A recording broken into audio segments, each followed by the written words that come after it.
Hello, welcome to Life Coaching on the Move. I'm your host, Dawn Fiske, life coach and trainer. Welcome along to this week's episode. If you're one of my regular listeners, thank you for coming back. It's great of you to have chosen this podcast as opposed to many of the others. If you're a new listener, then welcome along. I'm delighted that you found it. This is a motivational, inspirational, life coaching, confidence building, thought-provoking, fun podcast. This is me. I do not edit, I do not script write, I speak from the heart. So have a listen, see what you think, and if you like it, subscribe, and therefore you will get each week's new episode land into your inbox automatically.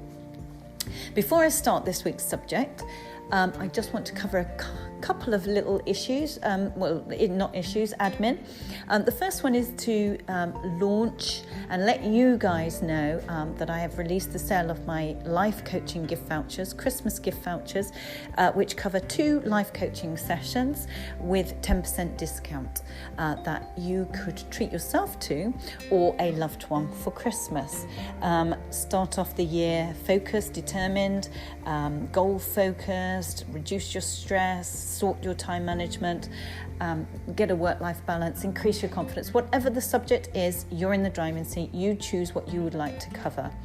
Don't think geography is an issue. It absolutely isn't. If you're local to me in Hampshire in the UK, we can do face-to-face coaching, which is great. If you're not near here, abroad or further north or whatever, across the water, then we can do FaceTime or Skype coaching, which I do a lot and is equally as powerful. So if you want to have a look on the website for those vouchers and purchase them through the website, it's all up and running, www.milestone-coaching.co.uk. Equally, while you're in there, you can also look at the online programs that are for sale. There's a stress management program, a long one with 7 modules, very intense, very in-depth, full packed with techniques to stress manage. And there's a shorter one on time management. The time management one is just under £50. All of them are crammed with all sorts of techniques and tips. You can do the online programs at your own pace, in your own home, or you can purchase them for team members. If you've got a team and you're worried about somebody's stress, they're off sick or they're struggling with stress, or they're struggling with productivity and time management skills, then this can be purchased by your company for your team member to do either within the company time in your meeting room or in their own home at their own pace. They can start and stop it at any point once they've downloaded it and purchased it. So those are out there on the market at the moment. Without any further ado, though, let's crack on with this week's subject. So today's episode is all about the biggest gift that we have available to us, the biggest commodity that we have available to us, actually, and that is about time. Time. I saw something, a good friend of mine posted something on Facebook recently, and it stuck with me. I had actually seen it before, but it was a lovely, lovely refresher. Now, you may have heard or seen this before, but I do think it's a great thing to be reminded of, even if you do and you are aware of it and you are familiar with it. So I thought today I would start off first by reading this out and then backing it up with some stories and thoughts. So without wasting any time, because it is a huge commodity, let me read it to you. It's about time in perspective. We've got to get time into perspective, because when I'm coaching clients, often am told, yeah, but I don't have time to get fit. I don't have time to read anymore. I don't have time to have me time and a work-life balance. I haven't got time. And that's one excuse that I hear a lot. And I actually contest that. I don't think that's true in most cases. Some extreme cases possibly, if they've got 6 children or something like that and a full-time job, perhaps. But most of us don't use our time wisely. That's the truth. That's the absolute truth. So we need to realise the value of time. And in this little these wise words, and let me read them to you. Imagine there is a bank which credits your account each morning with £86,400. It carries over no balance from day to day. It allows you to keep no cash balance, and every evening cancels whatever part of the amount you had failed to use during the day. So if at the end of each day your account balance zeroed, no matter what you'd spent, it zeroed, and it started the next day back with £86,400, what would you do? Draw out every penny, of course. Well, everyone has such a bank. Its name is time. Every morning it credits you with 86,400 seconds. Every night it writes off as lost whatever of this you've failed to invest or use wisely in the things you needed or wanted to do. It carries over no balance. It allows you no overdraft. Each day it opens a new account for you. Each night it burns the remainder of the day. If you fail to use the day's deposits, the loss is yours. If I fail to use it, it's mine. This is the reality, isn't it? If we waste our time, it's gone. And we'll never, I love that phrase, oh, that's 2 hours of my life I'll never get back. My husband said when we came out of the cinema recently after taking the children to a disastrous film. But it's true. It's 2 hours of your life you'll never get back. Or a few hours a day that you'll never get back. Or, how do you waste and flitter your time? Or do you use it all wisely? There's no going back. There's no drawing against tomorrow. You must live in the present on today's deposits. So invest it so as to get from it the utmost in health, happiness and success, because the clock is running. We've got to make the most of today. So to realise the value of 1 year, ask a student who failed a final exam. To realise the value of 1 month, ask a mother who gave birth to a premature baby. To realise the value of 1 week, ask the editor of a weekly newspaper. To realise the value of 1 hour, ask the lovers who are waiting to meet. I love that.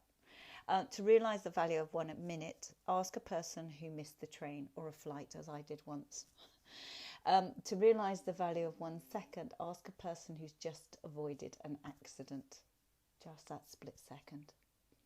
To realise the value of 1 millisecond, ask the person who won a silver medal in the Olympics. So it sums it up, doesn't it? Doesn't that just draw it into context? A stark reality, actually, of how lucky we are at the moment, because we've all got time. We're all alive, and we're all able. So we've got to treasure every moment that we've got. We've got to spend our time wisely. Don't let somebody else rob it. Your time. Don't let somebody else drain and use your time, unless of course it's what you want to give them. Because I work with some people who are pleasers, that self-confessed pleasers. They won't ever turn anybody down. They're in the office and they'll do anything for anyone, but it's at their detriment. They suffer because they're giving their time out to everybody else in the office, who's quickly learnt actually that, ask Emily or whoever, she'll do it, because you've become that kind of pack horse, that reliant rock that everybody just dumps all the work onto, because you're a pleaser, because you won't turn them down, because you won't say no. But they're robbing you of your time. They're robbing you of that one gift we've all got at the moment. But all of our time is limited. We haven't got forever. None of us have got forever. We've got a set amount of days, a set amount of weeks, months and years ahead of us. And each day we have that 86,400 put into our account, except one day we won't. But how do we want to spend that? Who do we want to give that to? Who do we want to share it with? Treasure every moment that you have. Spend your time wisely. It's in your hands, and it should be in your hands. It shouldn't be taken from you, from other people who don't respect your time, who value their time more than yours. And they dump all their work on you, dump all their problems on you, demand of you all of the time.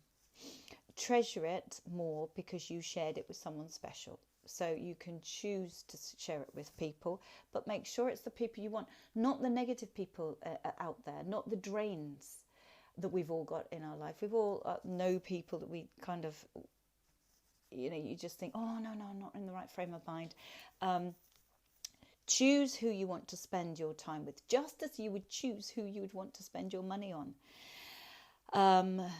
So someone special enough to spend your time. And remember, time waits for no one. Yesterday is history, tomorrow is a mystery, and today is a gift. That's why it's called the present.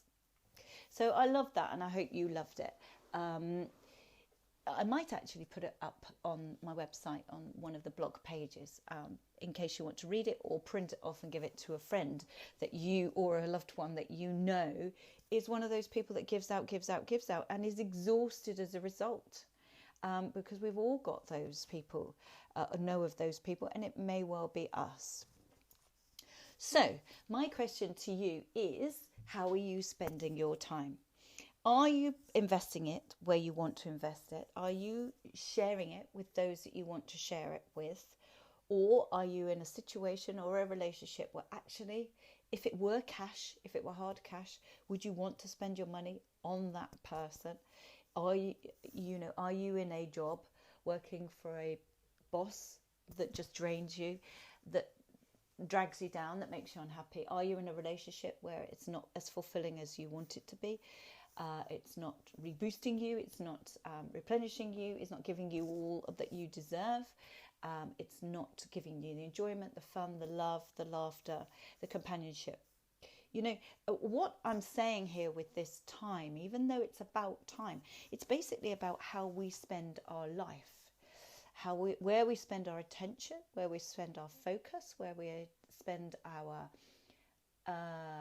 thoughts, our worries. And is it in the right place? Is it spending time worrying about things you can do nothing about? Is it spending time with people you want to? Is it spending time doing the things you want to be doing, where you want to be, who you want to be with, etc.? Because if it isn't, then you need to shake something up. And what I love about life coaching and these sorts of podcasts they're a bit of a gentle reminder to us all about, am I living the life I want with those that I want, doing what I want? If not, it's time to do something about it. And you can do something about it, but awareness is half the battle.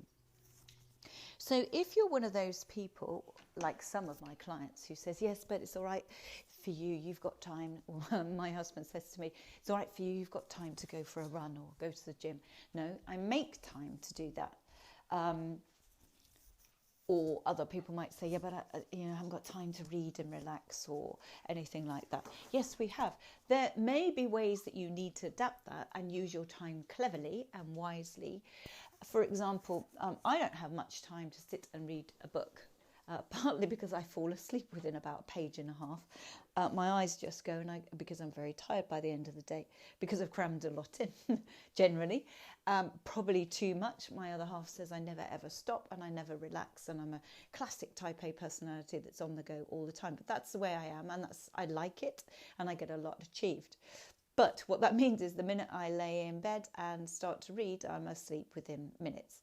So my way around that is I'm in the car a lot, picking children up from college or school, driving to clients or organisations where I'm working. So I've got a lot of downtime, and insofar as I listen to audiobooks. So I let somebody else do the narrating to me, but I still keep my mind active and my mind alert, and learn things. They may be novels that somebody's narrating, or much of the time they are podcasts where I'm learning things, or books where I'm learning things, or talks and interviews where I'm learning things. So I'm either expanding my mind that way or expanding my mind in terms of reading and enjoying it. So it's downtime in a sense, or it's knowledge. Actually, that reminds me, I wasn't going to say this, but I've just been reminded. My husband and I went to the Bodyworks exhibition last week in London, in Piccadilly. If any of you are looking for something to do, it's well worth a trip. It's fascinating. It's hugely educational. It's inspiring. It's quite life-changing in a sense. It's all about the body, the human body. If you're a medical student or something like that, it's definitely worth it. Or a biology student, or you've got biology student children, teenagers, it's worth a trip there. But it's all about the human body, and it's done by a German guy, and they are real human bodies. Obviously not alive anymore. They've been donated to science. They're real humans, mostly without skin, but you see all the ligaments and the tendons and the muscles and the bones and skeleton and organs. You learn all about the lungs, the digestion, the brain, all sorts of things. It's fascinating. Lots of tips and advice inadvertently about, obesity, cancer, lung disease, the things that you learn by looking at the body, and those that are obviously they're not well, lungs that are very black through smoking, those sorts of things. However, the fascinating thing that I learnt was the difference in human brains between a normal human brain and that of the brain of a suffering Alzheimer's patient. And structurally, they are hugely different. The Alzheimer's brain is so small in size compared to the normal brain. It's shrunk so much, and all the folds, if that's a technical term, it probably isn't, sorry, all the folds in between, the grooves are much, much wider than the normal brain. But it says, we can keep our brains active by learning things and reading and doing quizzes and tests and Sudoku. I hope I've pronounced that right. I've never got that word. Those sorts of brain activity tasks, all sorts of brain activity tasks that are out there with various technology apps or books and quizzes and things like that, or reading. Just keeping our brain stimulated for as long as we can, keeping it alive, challenging our memory and exercising our memory. Also shows you the difference between, a fit body that does exercise and one that doesn't and is carrying a lot of weight. And you see the fat all around the organs, but you also see the fat in the organs as well. And it's quite troubling. It does shake things up a little bit for you. And it talks massively about stress. And I know I talk on here hugely about the detrimental effects of stress on us and the fight or flight that's running so often in us, but we don't let vent with it. We don't run and fight and use it as it's meant for. We bottle things up because of everyday work demands, everyday family demands, everyday money worries, everyday just work-life balance issues and challenges, and we're not using it. So it stresses the importance of exercise in order to burn that stress off, and it shows you in the body what it's doing and where it's affecting you and things like that. So it's definitely worth a trip to London or wherever in your city there is a Bodyworks exhibition. So what I'm saying, I know I talk a lot about whether you read or not, but if you listen to audio books and you obviously listen to podcasts, then you're keeping your brain active. It isn't to be underestimated. It is important. So the excuse that I get from some clients about I don't have time to exercise, or I don't have time to read or relax or meditate or do yoga or do breathing techniques or to write in a journal my thoughts or my goals. I don't have time to sit down and work out my goals, etc. They are excuses. You do have time. You've just got to juggle things up a bit. You've just got to, how much time do you spend looking for things? Lost things, your lost keys, your lost wallet, your lost bag, those sorts of things. That's because of poor organisation. How much time do you waste on social media, just scanning through, looking at everybody else's life on Facebook or Instagram or whatever?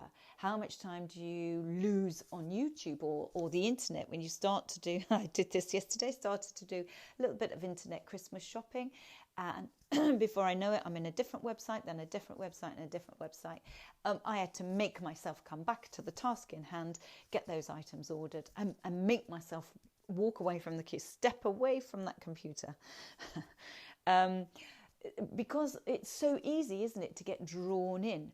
Now, an evening on the sofa is not a wasted evening if it's consciously what you know you need, it's consciously what you know you can have, and it will give you something, and you might be sharing it with a loved one or something like that and watching something that really interests you.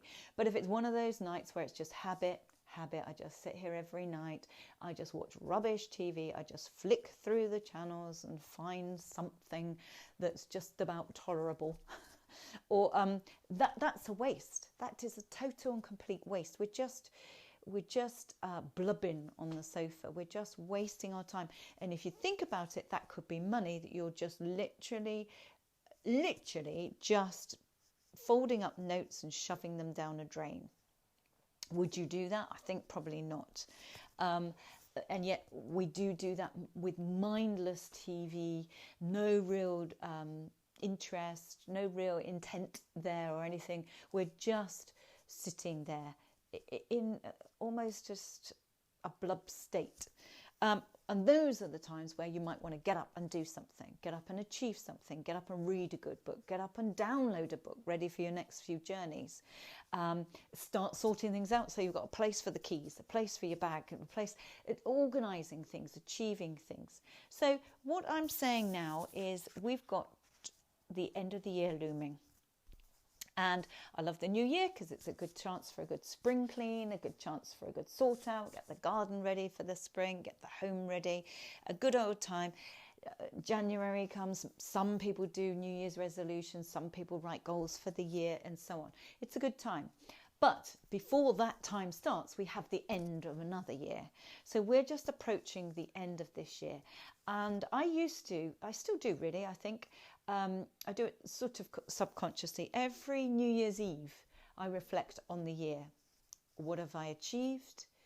What's this year represented? Is it the year of the divorce or the year of the kids starting school or the year of, I often make the year represent something. It was the year we went to New Zealand, or it was the year that we moved house, or whatever it is, something big. There's usually something big that's happened in the year, generally. The year we got a dog, something like that. But also break it down into what have I achieved? What have I overcome? What's been difficult and I've tackled, therefore. What's been great, what's been really good, what's been really happy times. Have there been enough of them? Did I drive that? Did I make that happen? Could I, on reflection, have brought more fun into the year? Has there been enough fun? Has there been enough social activity? Have we seen friends enough? Have we got out and about and done things, or have we wasted a lot of it? What was the holiday? Was it a great holiday, or was it, it was a shame, it was just a few days in the rain? We didn't really make most of our holiday time. So all of those things, were they good, were they bad? Reflect on them. So that, a bit like you reflecting on your bank account, looking at what you spent, your columns, your balance, what have you spent out on lots of bills, what are your bills, etc. What are your savings? So we often take a look at our finances and juggle them around and think, gosh, am I really paying that on my phone, or am I really paying that on the gas or whatever? Do I need to change provider? We do that, don't we? We reflect on things and sort them out and go, I'm wasting a lot of money on cost of coffee or something. Maybe I'll just cut that down to once a week. Those sorts of things. We review. So we are now in November, coming up to early December. It's a great time to have a review. Review your year. Sit down, spend the time, invest the time doing that. Because it's only on reflecting over a year and seeing the good and deciding, well, I can build on that further next year. I can do more of that, make that happen even more, make sure I repeat the good things, and also look at what you've not done, where you've not dealt with things well, and what can you learn from that? You've not spent the time wisely, or you've not seen enough friends, or you've not gone out and had enough fun, or you've not achieved enough at work, or you've not climbed that ladder a little bit the way you wanted, or you've not saved enough money, or you've not spent enough time with the family, those sorts of things. If that is the case, when you do a proper review, you can address it with the next year. That is already forming the basis of your next year's goals. So it's a great place to start. So have a little review, I would say, is very, very wise, very worth doing it. Don't say that you haven't got time to do it. You absolutely have. You just need to use some time that you would have spent somewhere else on this. It's a choice. Where we spend our time is an absolute choice. We must spend it wisely. Because it is our commodity, it is a gift, it is the present, a gift, so we must use it wisely. And that then starts getting you ready and thinking about the goals for next year. And here's the challenge. I don't know if I've mentioned this, but in 2018, I may set myself the task that I would try 18 new things in that year.